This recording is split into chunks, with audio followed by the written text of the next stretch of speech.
فاسألوا أهل الذكر إن كنتم لا تعلمون. Tanya jawab. Jawab secara ilmiah.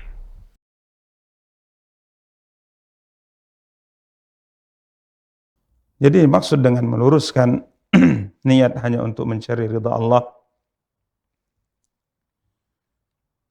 dalam semua amal, apakah dia menuntut ilmu, salat, puasa dan yang lainnya, maksudnya adalah kita dalam melakukan ibadah tersebut memang tidak mengharapkan apapun kecuali ridha Allah Subhanahu wa taala. Itu yang kita niatkan. Dalam salat, kenapa kita salat? Kita hanya mengharapkan ridha Allah. Ingin mengamalkan perintah yang diperintahkan oleh Allah. Yang Allah SWT katakan orang yang mengerjakan salat akan mendapatkan kebaikan ini dan ini dunia dan akhirat. Maka demi itu kita kerjakan salat. Tatkala kita bersedekah, tatkala kita menuntut ilmu, tatkala kita menutup aurat, hadirkan dalam hati bahwa kita hanya melakukan ini karena ini murni perintah Allah, bukan karena yang lainnya. Ini ikhlas.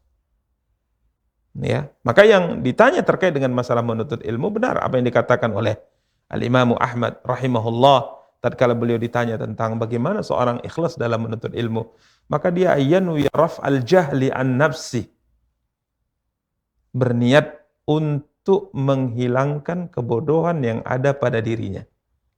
Ini keikhlasan. Kita diciptakan oleh Allah dalam kondisi tidak tahu apa-apa, tidak tahu hukum syariat, tidak tahu mana halal, mana haram, mana yang diperintahkan, mana yang diharamkan. Maka kita ingin hilangkan kebodohan ini. Bukan supaya ingin dipuji, bukan supaya ingin dimuliakan orang, dianggap akan ditunjuk menjadi tokoh, akan dimuliakan, dihormati. Tidak. Tapi niat tujuannya kata Imam Ahmad, ayyanu yaraf al-jahli an nafsi. Berniat untuk menghilangkan kebodohan dari dirinya. Kita tidak tahu mana halal, mana haram. Maka kita ingin tahu, kita ingin belajar. Karena Allah wajibkan kita belajar. Ini niat ikhlas lillahi ta'ala. Ya, ini niat ikhlas. Maka kalau sudah kita lakukan ini, sudah niatnya sudah seperti itu, kemudian ilmu yang kita miliki atau yang sudah kita dapatkan tidak kita amalkan, maka ini permasalahannya lain lagi. Atau kita merasa tauhid kita kepada Allah SWT tidak kuat juga setelah kita banyak menuntut ilmu. Ini permasalahan yang lain lagi dari permasalahan pertama. Memang benar kita katakan kemauan dan keinginan untuk melakukan atau mengamalkan ilmu yang kita pelajari, ini sangat kuat kaitannya dengan niat di pertama. Maka kita katakan mungkin niatnya ikhlas tapi belum terlalu kuat keikhlasannya. Maka yang ada adalah jangan sampai kemudian seorang tatkala menuntut ilmu, kemudian mengikhlaskan niatnya karena Allah semampunya, dia berusaha memang tujuannya adalah untuk mengangkat kebodohan dari dirinya.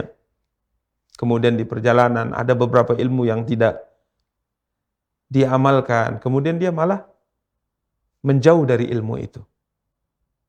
Tidak. Terus tuntut ilmu, terus berjuang untuk meluruskan niat, dan terus berusaha untuk mengamalkan ilmu yang kita pelajari.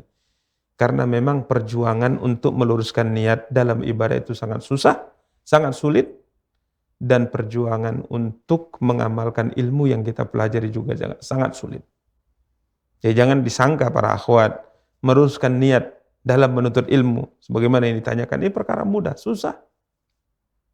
Jangan sangka bahwa mengajarkan ilmu kepada orang, karena tujuannya, kata Imam Ahmad dalam riwayat yang kita sebutkan tadi, dalam athar yang disebutkan tadi, tujuannya adalah menghilangkan kebodohan dari dirinya dan dari orang lain. Artinya dakwah, mengajarkan ilmu tadi.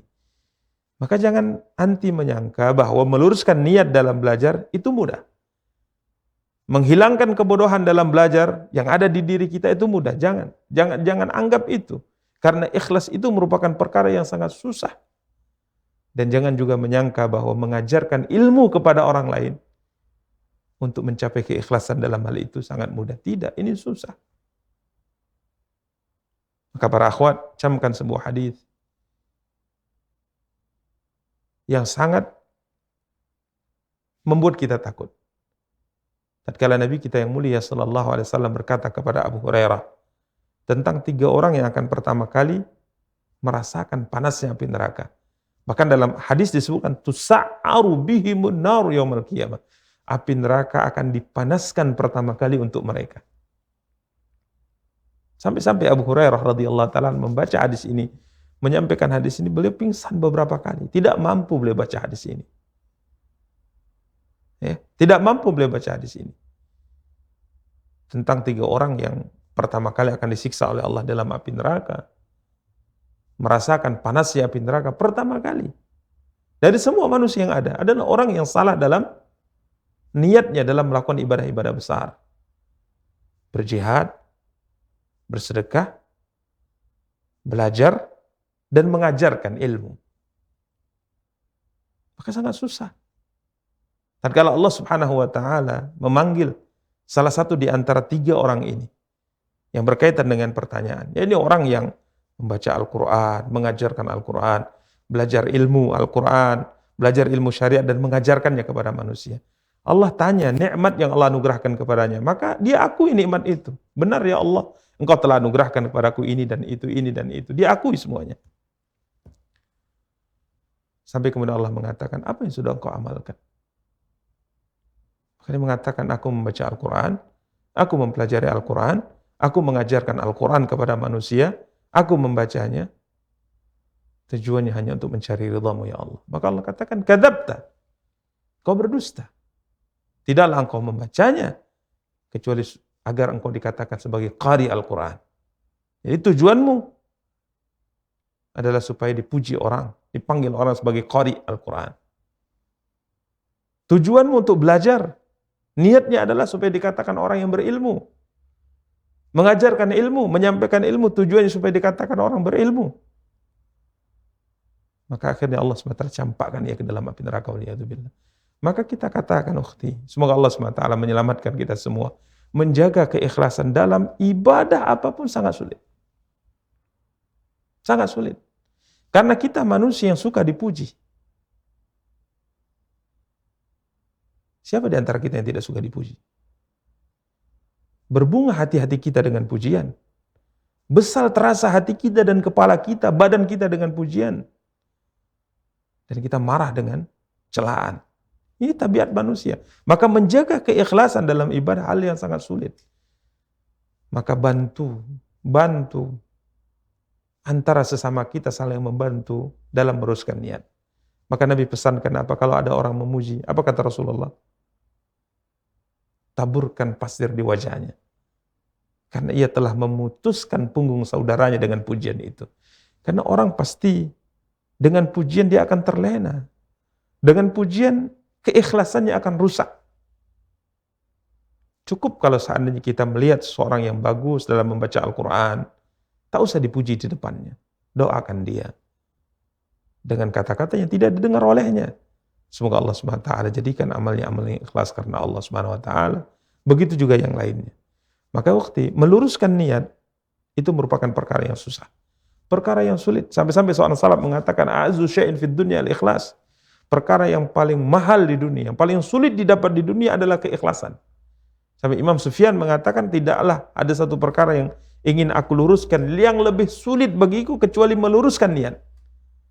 Aku mencoba meluruskannya dari satu sisi, dia bengkok di sisi yang lainnya. Begitu seterusnya, ini adalah perjuangan. Maka kita katakan, setelah kita meluruskan niat dalam melakukan ibadah, contohnya menuntut ilmu, maka berusaha semaksimal mungkin untuk mengamalkan. Dan jangan kemudian kita merasa putus asa. Jangan merasa putus asa. Jadi jangan kemudian tatkala kita belajar, kemudian kita tidak amalkan ilmu tadi, padahal kita sudah berusaha untuk ikhlas karena Allah di awal belajar, kemudian karena kita tidak amalkan, kita menjadi putus asa. Akhirnya kita tinggalkan belajar. Jangan seperti itu. Teruslah belajar dan teruslah berusaha untuk mengamalkan ilmu yang kita pelajari. Dengan terus-menerus berjuang seperti ini, moga Allah SWT selamatkan kita dalam kehidupan ini, sehingga Allah wafatkan kita dengan husnul khatimah. Wallahu ta'ala a'lam.